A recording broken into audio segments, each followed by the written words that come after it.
ছিল খুব গুণবতী ও সাংসারিক মহিলা। স্বামী রহিমের তেমন ভালো রোজগার ছিল না, খুব অভাবের মধ্যে দিয়ে দিন কাটতো তাদের। তোমার মতো বউ পেয়ে নিজেকে খুব ভাগ্যবান মনে হয় জানো তো। আমার রোজগার কম, তারপরও তুমি আমার সাথে মুখ বুজে সংসার করছো। তুমি অত ভাবো কেন বলো তো? সংসারটা কি তোমার একার? সংসারটা তো আমারও। অত কথা না বলে চুপচাপ খেয়ে নিয়ে কাজে বার হও তো। দেখো আল্লাহ আমাদের কপালে কি রেখেছে আজকে। না গো গিন্নি, তুমি ব্যাপারটা যত সহজ ভাবে নিচ্ছ, আসলে ব্যাপারটা অত সহজ নয়। তোমারও তো অনেক স্বপ্ন, আশা, আকাঙ্ক্ষা আছে। আমি তো সেগুলো কিছুই পূরণ করতে পারি না। তারপরও তোমার আমার উপর কোনো অভিযোগ নেই। আমার জালে একটা কি দুটো মাছ ধরা পড়ে, তা দিয়ে কি সংসার চলে বলো? আমার জন্যই তোমাকে বাইরে কাজে যেতে হচ্ছে, সেটা দেখে কি আমার ভালো লাগে? নাও নাও, হয়েছে, এবার কাজে যাও তো, কাজে যাও। এগুলো সবই আল্লাহর ইচ্ছা, বুঝেছো? আমার কপালে যেটা লেখা আছে আমার সঙ্গে সেটাই ঘটবে, এতে তোমার কোনো দোষ নেই। দেখবে আল্লাহ একদিন আমাদের দিকে ঠিক মুখ তুলে তাকাবে। সংসারে এত অভাব, তাই শামিমা এক বড়লোকের বাড়িতে কাজ করত। শামিমা, আমি নদীতে যাচ্ছি।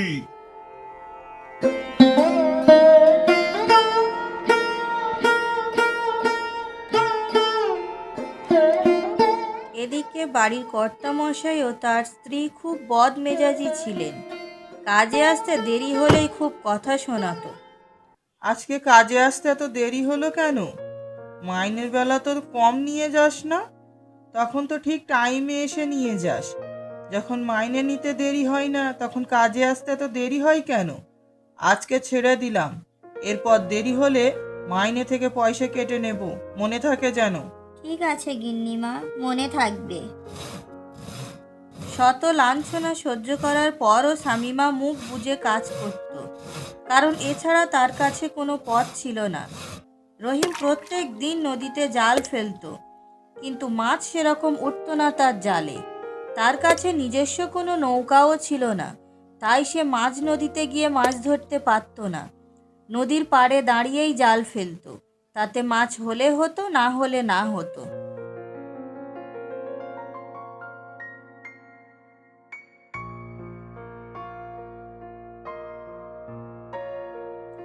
সারাদিন কেটে গিয়ে বিকেল হয়ে যায়, তবু রহিম একটি মাছ আর বিক্রি করতে পারছিল না। সন্ধ্যা নামো নামো অবস্থা। এমন সময় একজন এসে বলল, মাছটি ক টাকা? 50 টাকা বাবু। আপনি যদি নেন তাহলে 40 টাকায় দিয়ে দেব। 30 টাকায় দিতে হলে দাও, না হলে না দাও।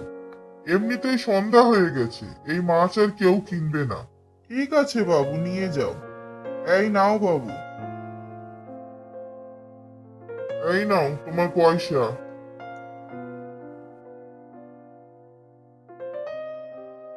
কি হলো, মাছ পেয়েছিলে?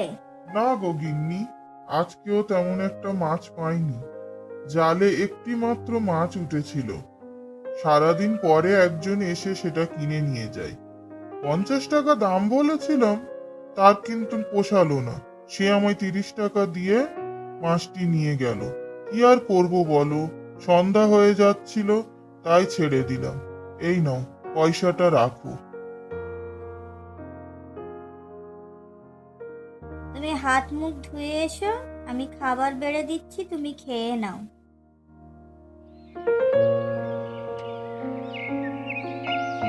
কি হলো, শুয়ে রয়েছো, মাছ ধরতে যাবে না? আমি তোমার জন্য রান্না করে রেখে যাচ্ছি, তুমি খেয়ে নিয়ে যাবে। আজকে আর মাছ ধরতে যেতে ইচ্ছে করছে না। নদীর পাড়ের দিকে খুব একটা মাছ থাকে না, আর আমার কাছে কোনো নৌকাও নেই যে মাঝ নদীতে গিয়ে মাছ ধরবো। কোনোদিন একটা কি দুটো মাছ পাই, তো কোনোদিন খালি হাতে ফিরে আসি। এইভাবে চলতে চলতে আমি ক্লান্ত হয়ে পড়েছি। এইভাবে ভেঙে পড়লে কি চলবে? আল্লাহর উপর ভরসা রাখো, আমাদেরও সুখ আসবে একদিন। তোমার কথাই যেন সত্যি হয় গিন্নি। তোমার মতো বউ পেয়ে আমি ধন্য। আমি যতবার জীবনের কাছে হেরে যাই, তুমি ততবার নতুন করে বাঁচতে শেখাও। ঠিক আছে গিন্নি, তবে তুমি কাজে যাও, আমি বার হই জাল নিয়ে। দেখি আল্লাহ কি রেখেছে আমার কপালে আজকে। এই রে, কথায় কথায় আজকে যেতে দেরি হয়ে গেল। না জানি আজ কি দুঃখ লেখা আছে আমার কপালে।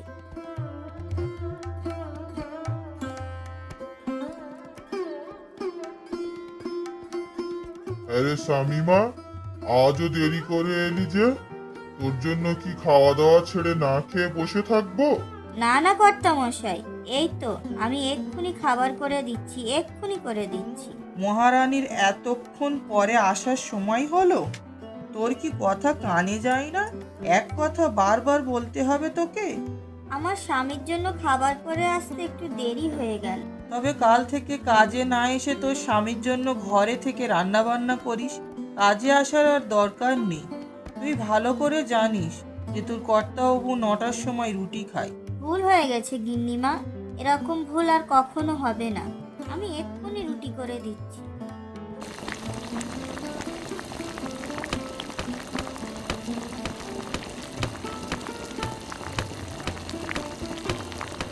শামিমা, এই শামিমা, এক গ্লাস জল নিয়ে আয় তো। যাই।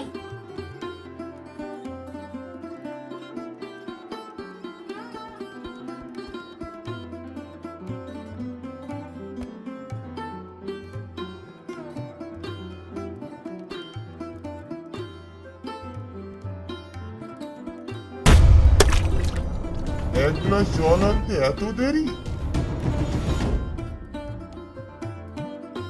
চুলায় রুটি রেখে কোথায় চলে গেল? রুটি তো পুরো পুড়ে কয়লা হয়ে গেছে। আসুক একবার।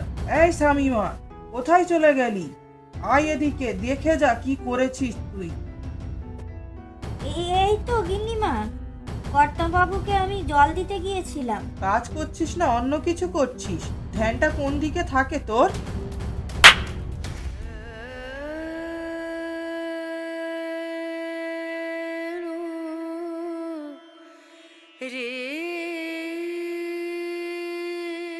শামিমা বাড়ি ফিরে মন খারাপ করে বসে থাকে।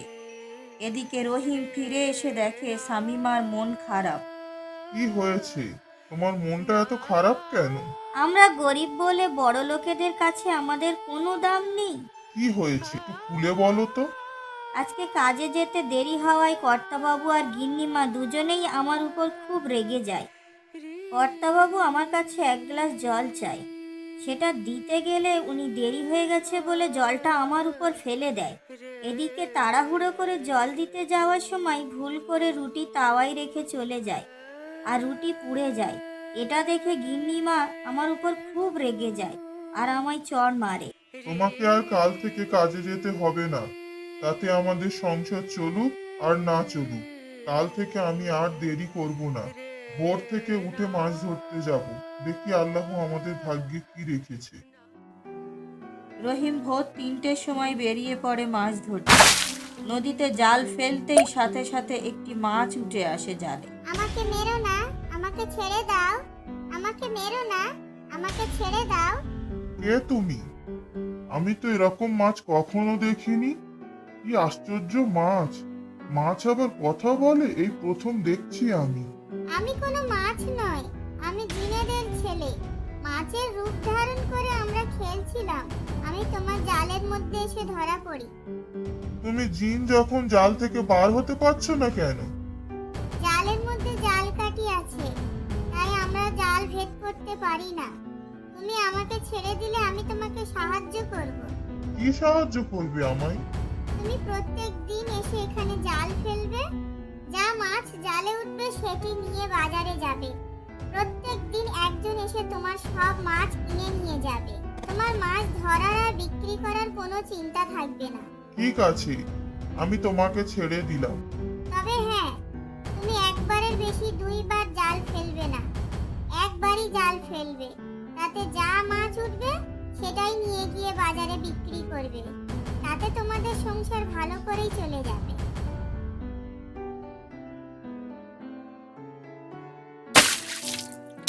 বেশি লোভ করবে না, মনে থাকে যেন। লোভের ফল কিন্তু কখনো ভালো হয় না। রহিম জিনের কথা মতো নদীতে একবার জাল ফেললো। তাতে কয়েকগুলো মাছ উঠে এলো। রহিম সেগুলো নিয়ে বাজারে গেল।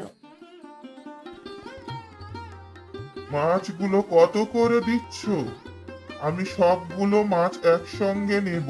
2000 টাকা। ঠিক আছে, দিয়ে দাও। এই নিন বাবু, এই নাও তোমার টাকা।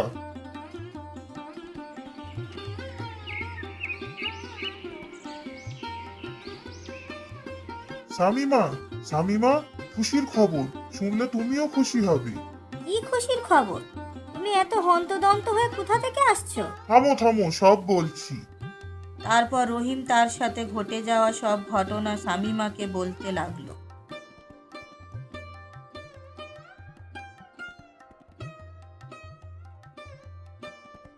আল্লাহ আমাদের উপর মুখ তুলে চেয়েছেন, এবার হয়তো সত্যি আমাদের আর কোনো কষ্ট থাকবে না।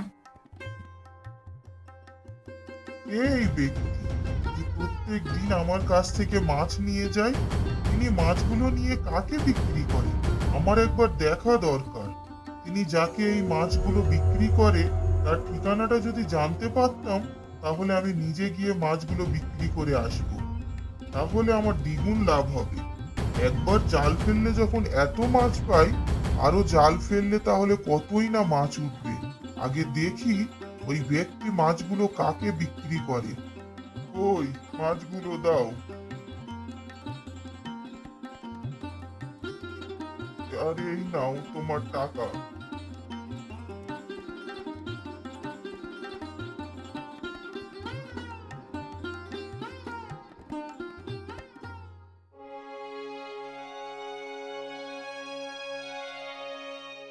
রহিম মাছের বলা কথা ভুলে গিয়ে ওই অচেনা ব্যক্তির পিছু করতে থাকে। হঠাৎ সেই ব্যক্তি একটি নদীর ধারে গিয়ে দাঁড়িয়ে যায়। তারপর এদিক ওদিক দেখে মাছগুলো হাতে নিয়ে নদীর জলে নেমে যায়, আস্তে আস্তে অদৃশ্য হয়ে যায়। এইসব দেখে হতবাক হয়ে দাঁড়িয়ে থাকে রহিম। হঠাৎ তার মাছের বলা কথা মনে পড়ে যায়। বেশি লোভ করা চলবে না, লোভের ফল কিন্তু ভালো হয় না। এরপর রহিম বাড়ি ফিরে আসে। শামিমা, আমি খুব বড় ভুল করে ফেলেছি। আমি মাছের বলা কথা ভুলে গিয়েছিলাম। কি ভুল করেছো? আর কি কথাই বা ভুলে গিয়েছো? তোমার মনে আছে আমি বলেছিলাম যে মাছ আমায় বলেছিল বেশি লোভ করবে না? হ্যাঁ মনে আছে, তা কি হয়েছে সেটা তো বলো। তারপর রহিম সব কথা খুলে বলতে লাগলো, কিভাবে রহিম ওই ব্যক্তির পিছু নিয়েছিল আর সেই ব্যক্তি কিভাবে মাঝ নদীতে গিয়ে অদৃশ্য হয়ে যায়। তুমি কি ভুল করলে? হায় আল্লাহ, এবার আমাদের কি হবে? কাল ভোরে নদীতে গিয়ে দেখো আর মাছ ওঠে গিয়ে, না হলে আমাদের সর্বনাশ হয়ে যাবে। সেটাই তো ভাবছি গিন্নি, কালকে যদি মাছ না পাই তাহলে কি হবে? রহিম ভোর হতেই বেরিয়ে পড়ে জাল নিয়ে। রহিম জাল ফেললো কিন্তু মাছ আর উঠল না। তখন রহিম মাথায় হাত দিয়ে বসে পড়ল মাটিতে। ভুলের অনুশোচনা করতে করতে বাড়ি ফিরে গেল। বেশি লোভ করলে তার পরিণতি কখনো ভালো হয় না।